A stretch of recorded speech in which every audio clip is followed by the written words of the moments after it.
البدایہ والنہایہ، تاریخ اسلام کی معتبر کتاب.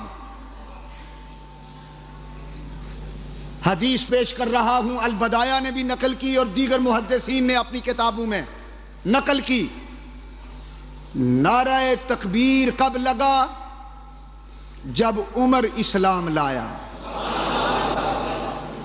ہائے، اور باقاعدہ فوج کے عالم میں لشکر کے ساتھ. نعرہ رسالت کب لگا؟ جب صدیق اکبر نے پہلا لشکر مسیلمہ کذاب کو قتل کرنے کے لیے جیش اسامہ جس کا نام ہے بھیجا، اور مسیلمہ کذاب اور اس کے ساتھیوں کے ساتھ جنگ ہوئی. تو احادیث اور روایات اور تاریخ کی معتبر تمام کتابوں میں موجود ہے کہ ختم نبوت کے تحفظ کے لیے پہلا لشکر مسیلمہ کذاب کو قتل کرنے کے لیے جو صدیق اکبر نے بھیجا تھا وہ صحابہ کا لشکر تھا، وہ صحابہ کرام کا جیش تھا.